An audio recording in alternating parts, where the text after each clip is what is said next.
Hi everyone, स्वागत है आपका हमारे इस चैनल पर डेंटिस्ट्री टू द पॉइंट। मैं डॉक्टर ध्रुमिल मानेक।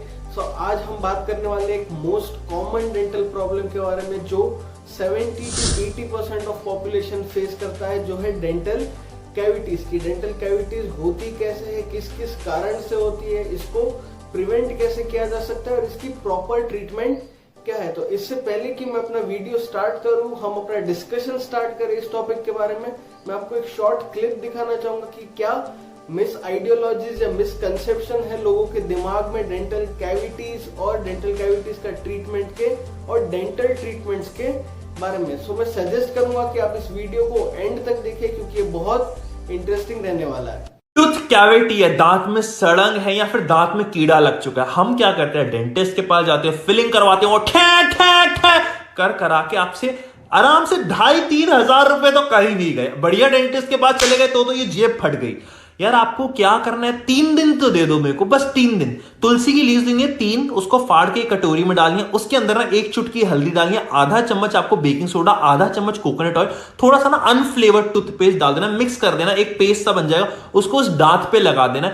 5, 10, 15 मिनट के बाद आपको हटा देना। 3 दिन कर लोगे, आप पागल हो जाओगे। कि आपने देखा कि कैसे इतनी आसानी से इन्होंने बता दिया कि 1 या 2-3 पदार्थ को मिला के आप एक पेस्ट तैयार कीजिए और लगा लीजिए 3 दिन तक अपने दांतों में और आपकी सड़न गायब हो जाएगी। क्या आपको लगता है कि ये इतना आसान है कि इतनी आसानी से ये जो सड़न इतने सालों से हुई है, इतने साल लगे हैं किसी दांत में सड़न होने में, वो 3 दिन में किसी छोटी सी पेस्ट से हट जाएगी? तो अगर सही में ऐसा होता कि कोई भी आप पेस्ट लगा लो 3 दिन तक और आपके दांतों की सड़न चली जाती, तो इतनी आसानी से अगर कोई भी काम हो रहा है तो डेंटिस्ट की और जो भी साइंटिस्ट है जो इस टॉपिक पे रिसर्च कर रहे हैं उनकी जरूरत पड़ती ही नहीं। किसी भी पेशेंट को या किसी भी मरीज को डेंटल कैविटीज में फिलिंग करवाने के लिए या रूट कैनाल ट्रीटमेंट करवाने के लिए भी नहीं जाना पड़ता। तो कोई भी डेंटल कैविटी को आपको समझने के लिए कि ये बीमारी या ये कंडीशन कैसे हो रही है, ये इसको कैसे रोका जा सकता है, इसको कैसे प्रिवेंट किया जा सकता है, उसको समझने के लिए आपको सबसे पहले एक दांत के स्ट्रक्चर को समझना पड़ेगा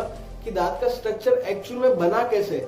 जो भी दांत का स्ट्रक्चर है उसमें 3 लेयर होती है, जैसे कि एनामल, डेंटिन और पल्प। जो सबसे बाहरी लेयर रहेगी आपकी एनामल, उसका जो कंटेंट रहेगा कि वो बनी किस किस पदार्थ से, तो 96% जो कंटेंट रहेगा, 96% एनामल जो है वो अजैविक पार्ट, दैट इज की इनऑर्गेनिक पार्ट से बनी हुई, जैसे कि मिनरल्स हो गए, कैल्शियम, फॉस्फेट, हाइड्रोक्सी एपेटाइट, और जो बाकी 4% पार्ट बचा, 96 में से कितना बचा, 4%। तो जो वो 4% पार्ट है वो जैविक पार्ट यानी कि ऑर्गेनिक पार्ट से बनी हुई रहती। तो अब किसी भी इनऑर्गेनिक स्ट्रक्चर को, जो इतना हार्ड या टफेस्ट स्ट्रक्चर माना जाता है अपने बॉडी का, उसको अगर आपको क्रॉस करके किसी भी दांत में अंदर जाके सड़न करना है तो बहुत टाइम कंज्यूमिंग प्रोसेस है। किसी भी बैक्टीरिया को भी अगर ये करना है तो इतना आसानी से होने वाली चीज नहीं है। तो अगर इस चीज को होने में ही इतना टाइम लग रहा है तो इसको ट्रीटमेंट करने के लिए भी ऐसा थोड़ी कि कोई भी आप चीज लगा लोगे तो 3 दिन में वो सड़न चली जाएगी। तो अब मैं आपको समझाता हूँ कि कोई भी सड़न होती कैसे।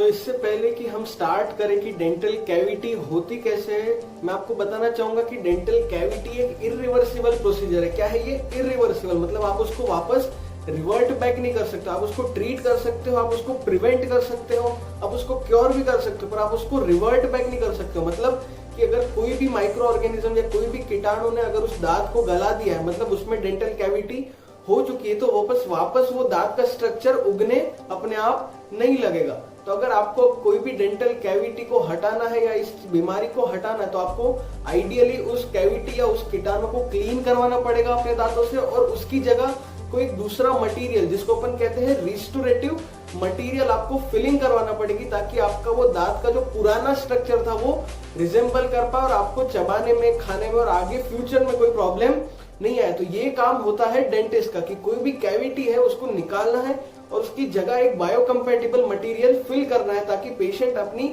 आगे की लाइफ जो है वो वापस नॉर्मली जैसे वो पहले जी रहा था वैसे ही कंटिन्यू कर सके। तो अब अपन स्टार्ट करते हैं कि डेंटल कैविटी होती कैसे। देखो, इसको समझाने के लिए मैं आपको एक कर्व समझाना चाहता हूँ कि स्टीफन्स कर्व। एक साइंटिस्ट था स्टीफन, उसने कर्व दिया था स्टीफन्स कर्व। अब ये स्टीफन्स कर्व क्या कहता है कि आपके ओरल कैविटी का एक क्रिटिकल पीएच होता है। इस पीएच के नीचे आपका जो इनेमल है वो गलना यानी कि डीमिनरलाइज होना चालू नहीं होगा। डीमिनरलाइज होने का मतलब क्या होता है कि आपके दांत की या जो एनामल की लेयर की जो मिनरल कंटेंट है वो धीरे धीरे कम होगी। जिस किसी भी जगह पे माइक्रो ऑर्गेनिजम्स अटैक करेंगे उधर उसकी वो मिनरल कंटेंट कम करेंगे और इनडायरेक्टली उस स्ट्रक्चर को गला देंगे। तो अगर इस क्रिटिकल पीएच के ऊपर आपका रहा ओरल कैविटी तो आपके दांत गलना स्टार्ट नहीं होंगे। मतलब कि जो माइक्रो ऑर्गेनिजम्स आपके ओरल कैविटी में या मुंह में पहले से प्रेजेंट है, जो कीटाणु रहते हैं मुंह में, उनको कोई मौका नहीं मिलेगा कि वो किसी भी दांत के ऊपर जाके अटैक करे और उनको गलाए। तो ये क्रिटिकल पीएच रहता है 5.5। अब जब आप कुछ मीठा या कुछ चिपचिपा या कुछ ऐसा कुछ खाते हैं तो क्या होता है, आपके मुंह का या ओरल कैविटी का पीएच कम होने लगता है। मतलब वो क्रिटिकल पीएच 5.5 से नीचे जाने लगता है। तो जैसे ये क्रिटिकल पीएच 5.5 से नीचे जाता है मतलब आपके ओरल कैविटी का एनवायरनमेंट हो गया अब एसिडिक। पहले वो क्या था, बेसिक एनवायरनमेंट था कि कोई भी माइक्रो ऑर्गेनिजम्स को मौका नहीं मिल रहा था कि वो जाके अटैक करे किसी भी दांत के ऊपर। अब जैसे ही वो पीएच बेसिक से एसिडिक हो जाएगा तो क्या होगा, हर कोई भी माइक्रो ऑर्गेनिजम्स जाके दांत पे अटैक कर सकता है जहां भी उनको मिलेगा मौका। जैसे कि आपके दांतों में आपने देखा होगा छोटे छोटे गड्ढे रहते हैं जिसको हम कहते हैं पिट्स एंड फिशर। वहां खाना फंसने की या कुछ माइक्रो पार्टिकल्स खाने के वहां फंस जाते जो इजिली क्लीन नहीं होते। और हम लोग जो है वो खाने के बाद तुरंत ब्रश तो करने की आदत है नहीं हमको। तो जैसे ही वो उधर पार्टिकल्स फंसते हैं माइक्रो ऑर्गेनिजम्स जाएंगे, उनको एक फेवरेबल पीएच मिल जाएगा काम करने के लिए। तो जैसे ही वो पीएच 5.5 से नीचे होगा वो उस स्ट्रक्चर को डीमिनरलाइज करना स्टार्ट करेंगे, यानी कि सड़न करना चालू करेंगे। अब ये प्रोसेस 1 दिन 2 दिन या 10 दिन की नहीं है, ये इवेंचुअली बहुत टाइम से आप एक ही एक चीज या आपकी जो बैड हैबिट है वो रिपीट करते हो कि आपने कुछ मीठा खाया उसके बाद आपने कुल्ला करने की या स्पेशली ब्रश तो आप करते ही नहीं हो। तो ये सब चीजें आप नहीं करते तो क्या होता है कि ये माइक्रो ऑर्गेनिजम्स अपना कॉलोनीज बनाने लग जाता है उस एरिया में। तो जैसे जैसे इसकी कॉलोनीज बढ़ती जाएगी वो अटैक अपना बढ़ाते जाएंगे, उनको बार बार आप मौका दे रहे हो पीएच कम करके।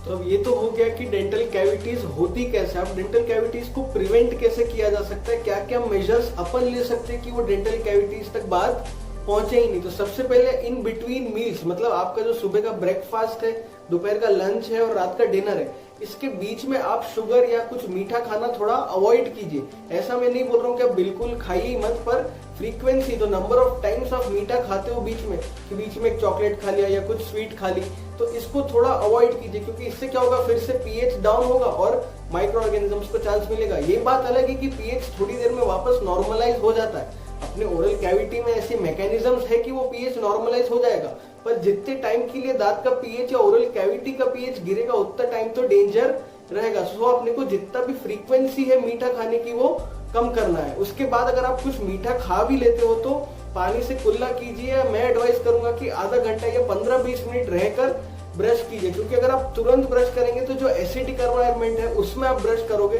तो वापस दांतों को नुकसान ही होना है। तो आपने मीठा खा लिया, 15-20 मिनट आधा घंटा रहिए, ब्रेक दीजिए, उसके बाद आप ब्रश कर लीजिए ताकि जो भी एरियाज में पार्टिकल्स फंस गए थे वो पार्टिकल्स निकल जाए और माइक्रो ऑर्गेनिजम्स को मौका नहीं मिले एक्ट करने का। उसके अलावा अगर आपको ऐसी कोई भी डेंटल कैविटी की साइन दिख रही, जैसे कि कालापन या छोटा सा गड्ढा हो जाना या कुछ पिट हो जाना, तो अगर ऐसी कोई भी साइंस दिख रही है तो तुरंत जाके अपने डेंटिस्ट को दिखाइए। ना कि कोई तुलसी का या किसी पदार्थ को मिला के आप पेस्ट बना के लगा रही है, ऐसे कोई घरेलू नुस्खे अपनाने की जरूरत नहीं है। माना कि डेंटिस्ट कुछ ज्यादा चार्ज करेंगे पर वो एक इफेक्टिव मोड ऑफ ट्रीटमेंट हो जाएगा, वो एक फाइनलाइज ट्रीटमेंट हो जाएगा। आपको उसके बाद फ्यूचर में जाके कोई तकलीफ तो नहीं होगी, उसकी एक गारंटी आपको मिलेगी। तो मैं एडवाइस करूंगा कि अगर ऐसी कोई भी चीज या ऐसा कोई भी डेंटल कैविटी की साइन आपको दिखे तो प्लीज जाके अपने नजदीकी डेंटिस्ट को दिखाइए। और उसके अलावा आप ओरल कैविटी हाइजीन मेंटेन करने के लिए कुछ मेजर्स भी ले सकते हैं, जैसे रेगुलरली 2 बार दिन में ब्रश कीजिए,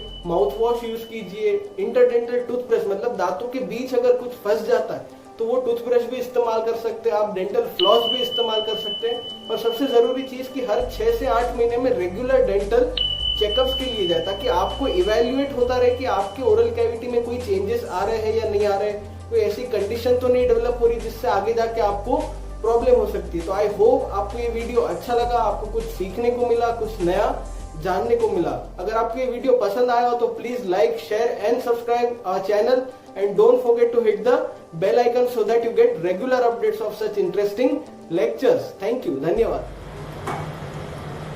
गाइस मैं तो नहीं बच पाया, बट अगर आपको टीथ कैविटी से बचना तो ये 3 चीज़ें फॉलो करो। शुगरी चीज़ें मत खाओ, एरिएटेड ड्रिंक्स, सोडा वगैरह मत पियो, चॉकलेट वॉकलेट मत खाओ, और अपने रेगुलरली डेंटिस्ट के पास विजिट करते रहो।